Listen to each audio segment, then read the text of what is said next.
안녕하세요. 결혼 도와주는 언니 덕언니입니다.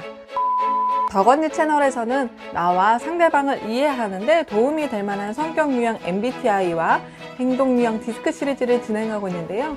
디스크 유형은 다른 성격 유형 검사에 비해 쉽게 검사할 수 있고 검사 결과도 4가지 유형으로 간편하게 나와서 짧은 시간에도 워크숍 진행이 많이 되는 편입니다.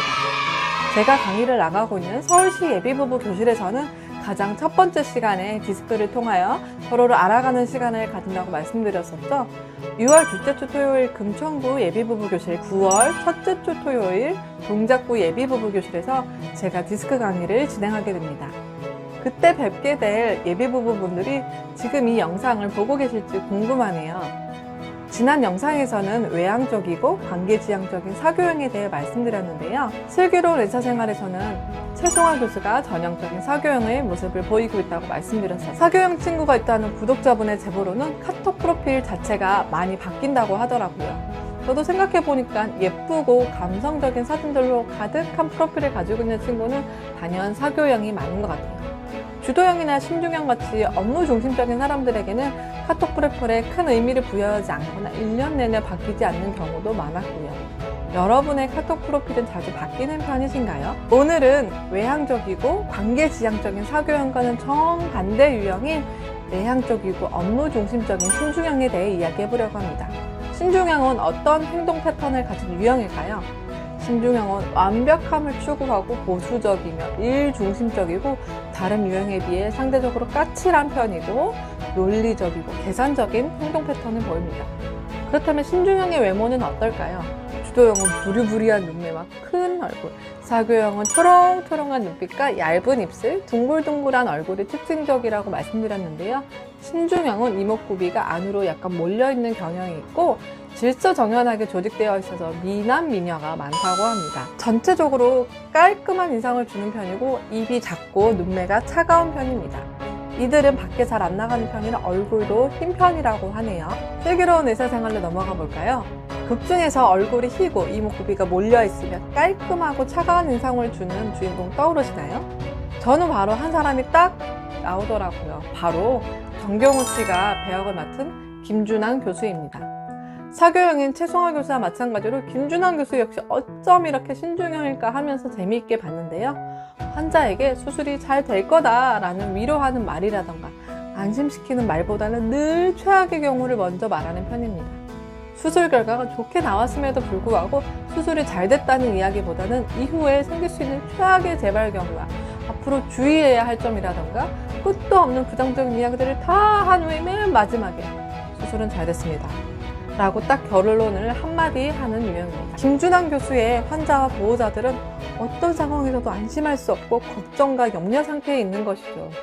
이를 보다 못한 사교형 후배의사 도재학 선생으로부터 이런 잔소리를 듣게 되는데요.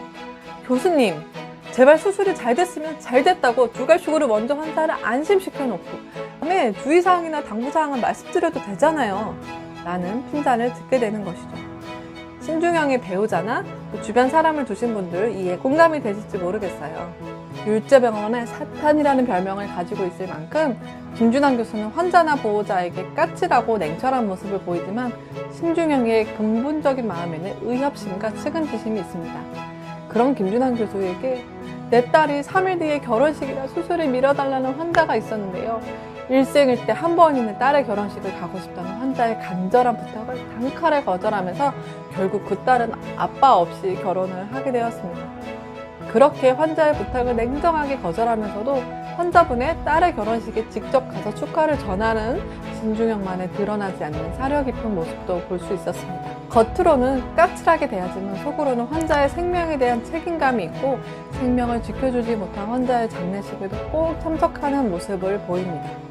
수술실 안에서는 후배의 실수를 1도 용납하지 않지만 후배가 어려운 일을 겪고 있을 때는 관심 없던 흉부외과 과장직을 수락하면서까지 후배의 일을 처리해 주려는 의협심도 볼 수 있었습니다. 신중형은 내향형이라 말수가 적은 편이지만 필요한 말은 정확하고 디테일하게 하는 편입니다.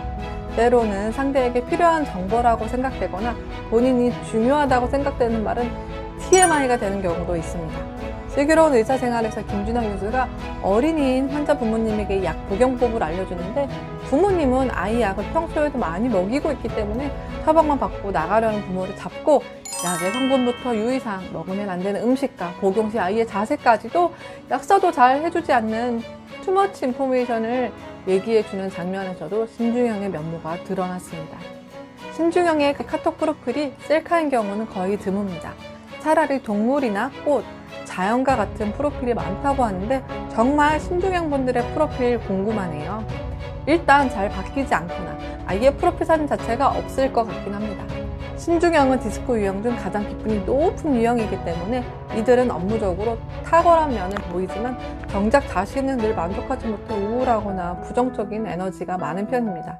긍정의 에너지가 많고 자신과 상대에 대한 기준이 가장 낮고 사람들과 얘기하는 것을 좋아하는 사교형과는 정말 상극이겠죠. 신중형의 의사소통은 어떨까요? 신중형은 자신의 이야기를 하기를 꺼려하기도 하고 내향형이기 때문에 목소리가 작은 편인데요. 지하철 안에서 입을 가리고 짧게 통화하고 끊는 사람들은 이 신중형이라고 할 수 있습니다.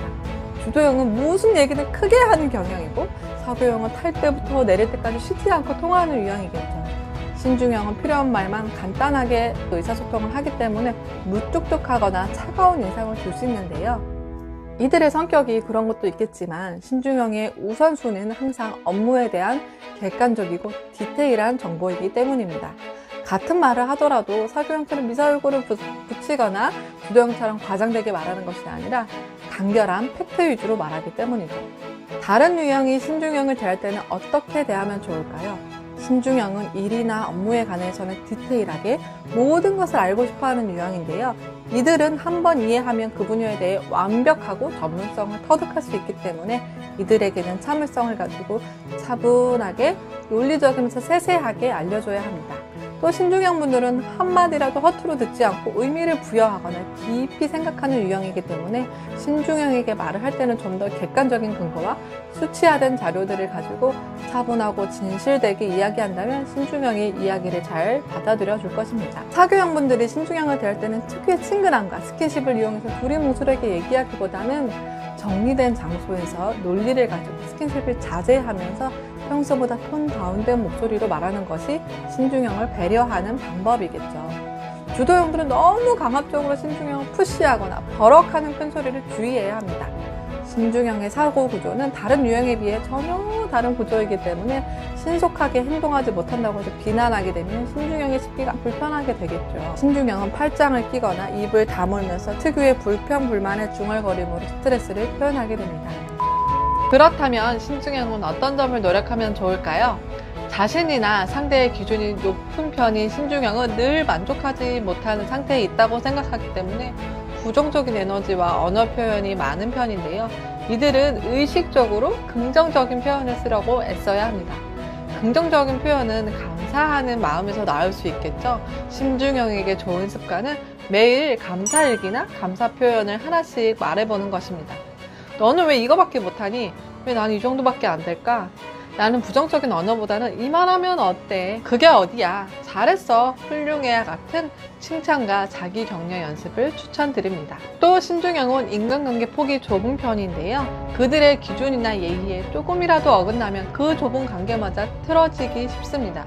사교형처럼 다닌 지 얼마 되지도 않아서 쇼핑하러 바로 같이 다니는 정도까지는 아니겠지만 타인에 대해 잣대를 너무 들이대거나 관계를 계산적으로 생각하기보다는 상황에 따라 자신의 기준이나 코드를 조금만 내려놓으면 신중형의 인간관계는 조금 더 넓어지고 그들이 중요하게 생각하는 업무에도 분명 도움이 될 것입니다. 이런 신중형의 연애 유형이나 결혼 준비 역시 철저하게 계산적이고 디테일하고 주도 면밀하게 진행될 텐데요. 업체 비교 견적을 수십 번 받는다거나 양가 어른들에게 너무 냉소적으로 대한다거나 모든 준비 과정에 대한 기준이 높을 것입니다. 신중형이 이렇다는 행동 패턴을 인식하고 이해한다면 상대방이 지나치게 스트레스 받기보다는 신중형이 보다 융통성과 긍정적인 태도를 가질 수 있도록 격려해주고 탁월한 부분을 칭찬해줄 건 또 칭찬해주고 지지해주면서 신중형의 패턴을 이해한다면 보다 순조로운 연애와 결혼 준비, 결혼 생활이 될 것입니다. 오늘 디스크 유형 중에서 가장 까칠하기도 하고 다루기도 힘들지만 슬기로운 의사생활 김준환 교수처럼 일에 대해 완벽을 추구하며 자기 사람에 대해 책임감 있는 신중형에 대해 알아봤는데 어떠셨나요? 제가 신중형과는 거리가 참 먼 사교형에 가깝다 보니 신중형에게 그동안 민폐를 끼치진 않았나 하는 걱정도 들고 앞으로 신중형에게는 더 깍듯하고 예의를 갖춰서 대해야겠다라는 생각도 들었습니다. 신중형 분들에게 콘텐츠를 전하려고 하다 보니까 저도 투머치 인포메이션을 드린 건 아닌가 싶네요. 다음 영상에서는 디스크 마지막 유형인 안정형에 대해 알아보겠습니다. 슬기로운 의사생활에서 내향적이고 관계지향적인 따뜻한 의사는 과연 누구일까요? 오늘 영상 보시고 신중형에 대해 알게 되신 점이나 신중형 분들의 결혼 준비 에피소드나 디테일한 댓글들 기다리겠습니다. 오늘도 함께 해주셔서 고맙습니다.